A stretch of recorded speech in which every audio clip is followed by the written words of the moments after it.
National aluminium यानी कि नाल्को, इस कंपनी के कल मार्केट बंद होने के बाद नतीजे आए थे और रिजल्ट्स काफ़ी शानदार देखने के लिए मिले हैं। और इन शानदार नतीजों पर बात करने के लिए आज हमारे साथ कंपनी के chairman and MD mister Brijendra Pratap Singh ji जुड़ चुके हैं। Brijendra sir, good morning and thank you very much sir. Good morning, नमस्कार। पहले मैं सर कंपनी के रिजल्ट्स तो पढ़ूंगा ही, लेकिन पहले मैं दर्शकों को आपका इंट्रोडक्शन दे देता हूं। और पहले तो मैं आपको मुबारकबाद देता हूं कि आपने पिछले महीने ही नाल्को ग्रुप को ज्वाइन किया, कंपनी को ज्वाइन किया सर। Thank you. और दर्शकों को बता देता हूं सर, 35 साल से ज़्यादा का अनुभव सर को मेटल एंड माइनिंग सेक्टर में है। और sir steel authority of India limited के एक्स बोर्ड मेंबर भी हैं। सर की अगर एजुकेशन में देखें तो आईआईटी धनबाद से सर ने आईआईटी इंजीनियरिंग की हुई और एमबीए मार्केटिंग भी किया हुआ है। तो काफ़ी शानदार सर का अनुभव है। अब तो सर 35 साल से ज़्यादा हो गए, अब कैसा लग रहा है सर नाल्को को ज्वाइन करने के बाद? बहुत ही अच्छा। नाल्को एक फाइनेंशियली बहुत ही स्ट्रॉन्ग कंपनी है। बहुत अच्छा फाइनेंशियल बेस है, रॉ मटेरियल सिक्योरिटी है एंड मार्केट भी अच्छा बेस है। तो एज ए फाइनेंशियल टर्म्स में देखें, as a good company and capacity wise देखें तो नाल्को ऑलमोस्ट हर एक जगह अपने माइंस एंड माइंस में अगर देखें तो it is lowest bauxite producer, lowest cost producer of the bauxite. और इसके रिफाइनरीज एंड स्मेल्टर 100% से ज्यादा रेटेड कैपेसिटीज में चल रही है। तो ये अच्छी कंपनी है जो अच्छे पोटेंशियल के साथ काम कर रही है। थोड़ा यहाँ जरूरत है हमको एक्सपेंशन की, जो हम सोच रहे हैं अभी रिफाइनरीज में हम करने जा रहे हैं एक्सपेंशन। और ये रिफाइनरी में करीब 10 लाख टन हम ऐड करेंगे इस साल, कमिंग फाइनेंशियल ईयर में। तो जो कि अभी हमारा करीब 21 लाख टन है, वो करीब 31 लाख हो जाएगा। एंड इसके बाद हम साथ साथ में स्मेल्टर का भी एक्सपेंशन करेंगे।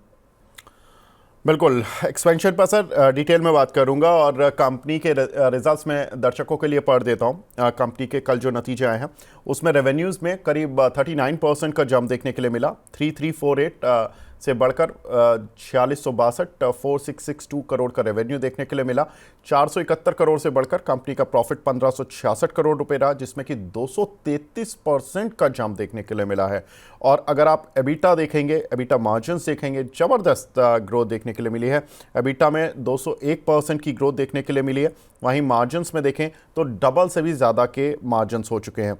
Q3 में कुछ एक जो हाइलाइट्स रहीं उसमें इंपॉर्टेंट था कि एक तो कंपनी का Q3 का जो रेवेन्यू है वो अभी तक का रिकॉर्ड रेवेन्यू रहा है। इनपुट कॉस्ट घटी है, रियलाइजेशन काफ़ी बेहतर देखने के लिए मिला है। और Q3 में चूंकि एल्यूमिनियम प्राइजेस 8% बढ़ी थी तो उसका इम्पैक्ट रियलाइजेशन पर देखने के लिए मिला है। सर पहले तो मैं बस यही जानना चाहता हूँ कि आप तो सर आपको ही ज्वाइनिंग के लिए मैंने मुबारक दी, लेकिन congratulation for your fantastic results as well, क्योंकि इतने शानदार नतीजे। स्ट्रीट आजकल वैसे ही उदास चल रही है सर, ऐसे में एक अच्छा नतीजा आ जाए तो थोड़ा स्ट्रीट खुश हो जाती है। सर बताइए ये मैजिक कैसे हुआ इन नंबर्स में इस बार? ये जो हमारा एबिटा इंक्रीज आप देख रहे हैं, ये एबिटा इंक्रीज का दो तीन रीजन है। एक तो हमारा रेवेन्यू बढ़ा है, करीब around 21% increase in the revenues है। अगर हम 9 मंथ का कंपैरिजन करें, लास्ट ईयर के 9 मंथ टू 9 मंथ कंपेयर करते हैं तो। और एक्सपेंसेस हमारे करीब 12 से 13% एक्सपेंसेस कम है। तो रेवेन्यू जो बढ़ा है इसका रीजन है, एक तो प्रोडक्शन भी हमारा अगर Q3 लास्ट ईयर से कंपेयर करें तो करीब 8 से 10% वॉल्यूम बढ़ा है। 9 मंथ्स में ऑफ कोर्स वॉल्यूम सेम है, बट हमारे जो एल्यूमिना एक्सपोर्ट करते हैं वो एल्यूमिना के प्राइजेस, बीच में कुछ एल्यूमिना प्रोडक्शन डिसरप्शन हुआ था ऑस्ट्रेलिया में, कुछ डिमांड सप्लाई का इश्यूज आए थे जिससे कि एल्यूमिना के स्पॉट प्राइजेस अक्टूबर में करीब ये $850 चला गया था, जो कि एवरेज $450-500 रहता है। इस मंथ में वो घट के भी $530 आया है वापस। तो वो एक रीजन है जो हमारे इंक्रीज इन रेवेन्यू है उसका अराउंड।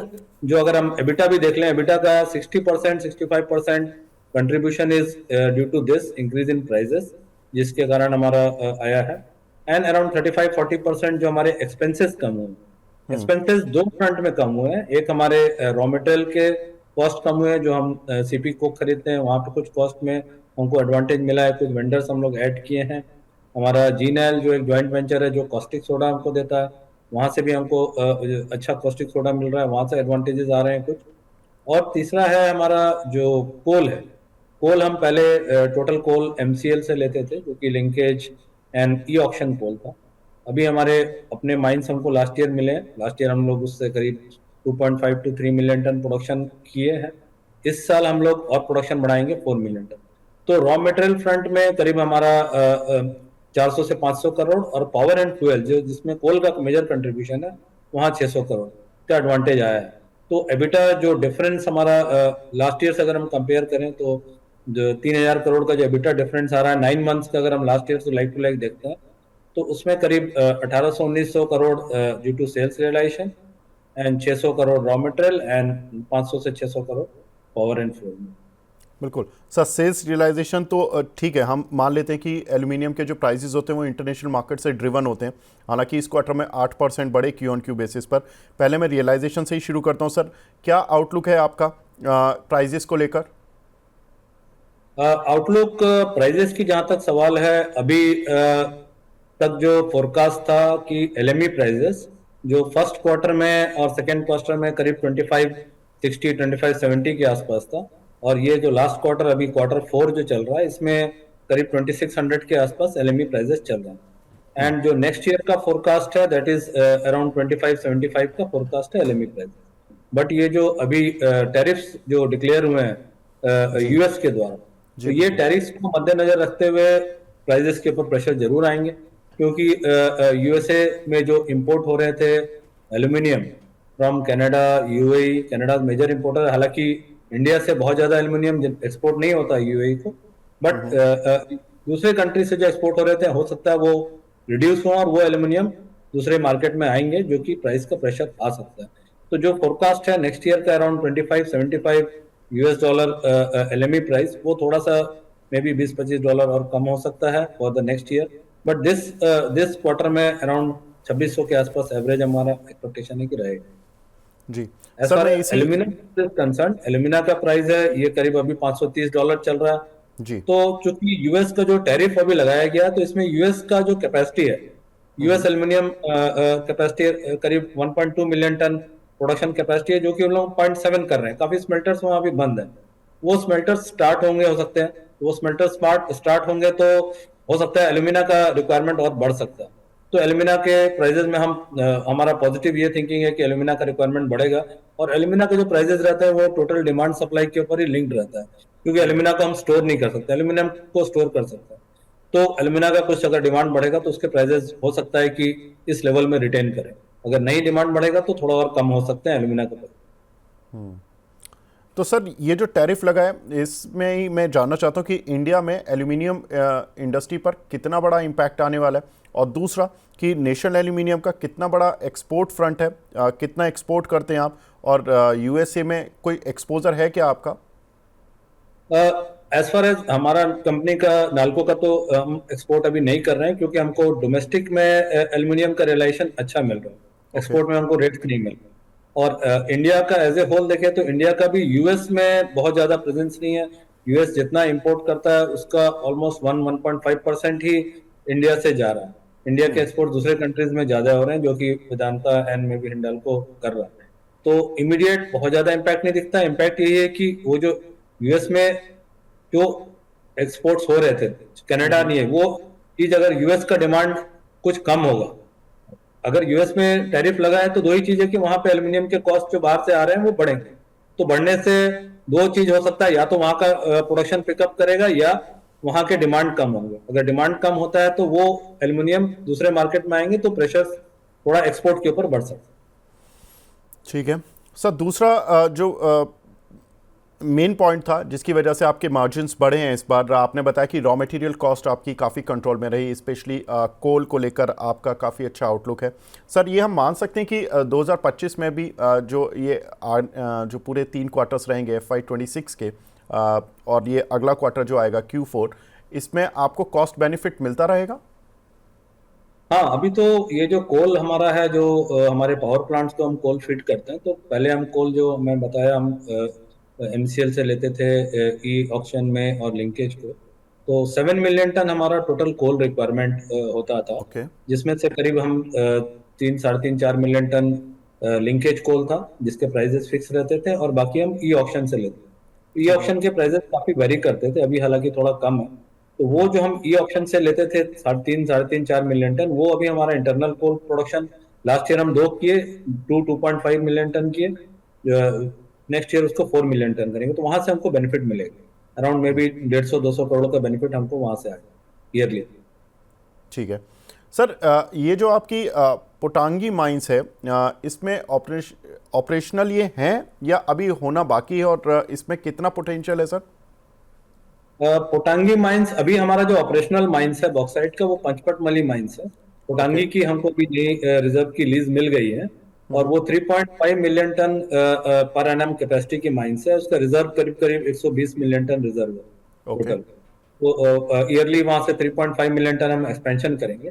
अभी हम एक एल्यूमिना रिफाइनरी ला रहे हैं, मैंने जो पहले भी कहा, जी 10 बिल्कुल। लाख टन का। तो वो पोटांगी माइंस की जो माइनिंग होगी, वो नया हमारे जो रिफाइनरी आ रहा है उसको वो फिट करें। और हमारा टारगेट है कि हम इस साल अक्टूबर नवंबर तक इस माइंस को स्टार्ट करेंगे, और रिफाइनरी को भी दिसंबर तक स्टार्ट करेंगे।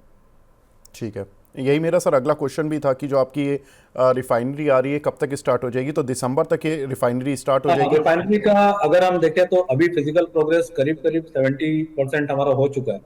कुछ ओके। पैकेजेस में थोड़ा स्लो चल रहा है, उसको एक्सपीडाइट करने की कोशिश कर रहे हैं। टारगेट हम लेके चले थे सितंबर अक्टूबर, 2-3 महीना आगे पीछे होकर दिसंबर तक वी आर टारगेटिंग की स्टार्ट करेंगे। ठीक है। सर थोड़ा सा अपने केमिकल बिजनेस के बारे में बताएं कि किस तरह का परफॉर्मेंस वहां से आ रहा है, किस तरह की प्राइसिंग चल रही है वहां पर? केमिकल बिजनेस बेसिकली एल्यूमिना है, जो हम कैल्साइल्ड एल्यूमिना ओके। बनाते हैं। ठीक है, हमारी केमिकल बिजनेस है। तो कैल्साइल्ड एल्यूमिना का, जैसे मैंने पहले भी कहा कि कैल्साइल्ड एल्यूमिना हम 21 लाख बनाते हैं कैल्साइल्ड ओके। रिफाइनरी से। हमारी जो रिफाइनरी है वहाँ पे 21 लाख में 11 लाख हमारा एक्सपोर्ट होता है, और 9 लाख हम ले जाते हैं अपने स्मेल्टर में, जहाँ पे हम 4.5 लाख एल्यूमिनियम में। तो ये एक्सपोर्ट जो करीब हम 11 लाख 11.5 लाख एक्सपोर्ट करते हैं, इसका बीच में जो हमने बताया कि स्पॉट स्पॉट प्राइसेस बढ़ गए थे, क्योंकि ऑस्ट्रेलिया में कुछ जो एल्यूमिना प्लांट्स थे वो बंद हुए थे in the month of June July. उसके कारण इम्बैलेंस हुआ था, करीब करीब 5 से 6 लाख का शॉर्टेज था डिमांड सप्लाई में in terms of alumina. Alumina का जो रिक्वायरमेंट था वर्ल्ड ओवर, उसमें 6-7 लाख का शॉर्टफॉल था, जिसके कारण एल्यूमिना प्राइस बढ़ के करीब $800 तक चले गए थे अक्टूबर में। अभी वो फिर घट के करीब $550, $530 में आया। तो इन कमिंग डेज थोड़ा अभी डिमांड सप्लाई ऑलमोस्ट सेम चल रहा है, तो ये हो सकता है और थोड़ा रिड्यूस हो सकता है। तो ये केमिकल बेसिकली एल्यूमिना जो हम सेल करते हैं, वो टोटली केमिकल मार्केट उसी पे डिपेंड है। ठीक है सर। एक आपने प्रोजेक्ट स्टार्ट करने वाले थे लिथियम माइनिंग को लेकर अर्जेंटीना में, उसके बारे में क्या अपडेट्स हैं सर? लिथियम माइनिंग का काबिल एक ज्वाइंट वेंचर बनाया गया है, जिसमें नाल्को, एचसीएल एंड एमईसीएल का ज्वाइंट वेंचर है। इसमें हम लोगों ने वहाँ माइंस एक्वायर किया है अर्जेंटीना में। अर्जेंटीनियन स्टेट गवर्नमेंट का एक माइनिंग ऑर्गेनाइजेशन है केमेन, जिन्होंने 5 माइंस हमें अलोकेट किया। वहाँ पे नॉन इन्वेसिव एक्सप्लोरेशन हम लोगों ने स्टार्ट किया है लास्ट ईयर सितंबर में। तो नॉन इन्वेसिव एक्सप्लोरेशन, ये हमारा टारगेट है कि हम इस साल 25 मार्च तक खत्म करेंगे। नॉन इन्वेसिव मतलब वो ऊपर से होता है, उसमें ड्रिलिंग वगैरह नहीं होता है, एक इनिशियल रिजर्व्स के बारे में पता करने के लिए। और इसके बाद हम एक मॉनिटरिंग कंसल्टेंट अपॉइंट कर रहे हैं। मॉनिटरिंग कंसल्टेंट से हम एक एक्सप्लोरेशन पार्टनर वहाँ अपॉइंट करेंगे, और ये जो एक्सप्लोरेशन होगा इसका रिजल्ट हमें मिलेगा 2027 के करीब मई जून में। उसके बाद हम एक पायलट प्लांट स्टडी करेंगे वहां से जो भी और निकलेंगे। तो हमारा टारगेट है कि 27 दिसंबर तक वहां हम माइनिंग के ऊपर डिसीजन ले पाएंगे कि कितने वहां रिजर्व्स हैं, क्या क्वालिटी के रिजर्व्स हैं। तो अभी भी आगे आने वाले करीब 2 साल के अंदर हमें वहां पे एक्सप्लोरेशन कंप्लीट करके ये डिसीजन लेना है कि वहां पे माइनिंग कॉमर्शियली वायबल होगा कि नहीं होगा।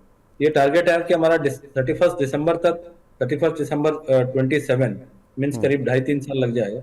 वहां पे हम टोटल एक्सप्लोरेशन कंप्लीट करके पायलट प्लांट स्टडीज कंप्लीट करके ये माइनिंग डिसीजन लेंगे। ठीक है सर। लास्ट क्वेश्चन, स्ट्रीट थोड़ा फियर में है आजकल, वैसे ही सर मार्केट में बहुत ज़्यादा सेंटीमेंट पॉजिटिव नहीं हो पा रहे, कि कहीं ऐसा तो नहीं कि नाल्को ने अभी तक जितने अच्छे रिजल्ट्स दिए हैं उसका टॉप लग गया हो? सर स्ट्रीट को थोड़ा सा आपसे गाइडेंस चाहिए कि Q4 और अगला फाइनेंशियल ईयर जो होगा वो किस तरह का होगा?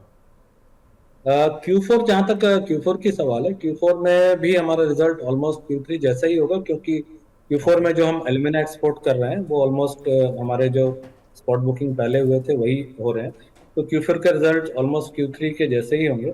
But okay. नेक्स्ट ईयर के जो फर्स्ट क्वार्टर और सेकंड क्वार्टर में डिपेंड करेगा कि एल्यूमिना के स्पॉट प्राइसेस क्या रहते हैं, LME क्या रहता है। तो LME तो हम एक्सपेक्ट कर रहे हैं कि इसी रेंज में रहेगा। एल्यूमिना के स्पॉट प्राइसेस डिक्रीज हो सकते हैं, ये अभी जो $530 चल रहा है ये 500 या थोड़ा सा नीचे भी जा सकता है। तो फर्दर मे बी उसमें एबिटा मार्जिन्स डिक्रीज हो सकते हैं इन Q1 of next year and Q2। बिल्कुल। तो सर बहुत बहुत शुक्रिया और बहुत बहुत बधाई आपको हमसे थैंक जुड़ने यू। के लिए मुझे पता लगा, मेरी टीम ने बताया कि आपके साथ पहला इंटरव्यू तो आई नो कि ये है, लेकिन ये आपका भी एज एन चेयरमैन पहला इंटरव्यू है किसी मीडिया यस चैनल में। सर बहुत यस, बहुत शुक्रिया हमें पहला इंटरव्यू देने के लिए और अपना कीमती समय देने के लिए। धन्यवाद आपको भी इस इंटरव्यू के लिए। Thank you very much. Sameer sir हमारे साथ जुड़े हुए हैं। समीर सर, आई नो कि you had to wait for long period today, but sir NALCO के चेयरमैन की अगर आपने थोड़ी बहुत कमेंट्री सुनी हो तो मैं आपसे यही पूछना चाहता हूं सर, आपको क्या लगता है, आपका क्या व्यू है, क्योंकि एक इतनी अच्छी अर्निंग देखने के लिए बाद भी काउंटर पर उतना तेज रिएक्शन आज नहीं मिला है हमें। अर्निंग टॉप आउट वाली फीलिंग आ रही है क्या लोगों में? जी बिल्कुल, वही आई थिंक प्रॉब्लम हो रही है कि मे बी अर्निंग्स, क्योंकि देखिए कमोडिटी प्ले है।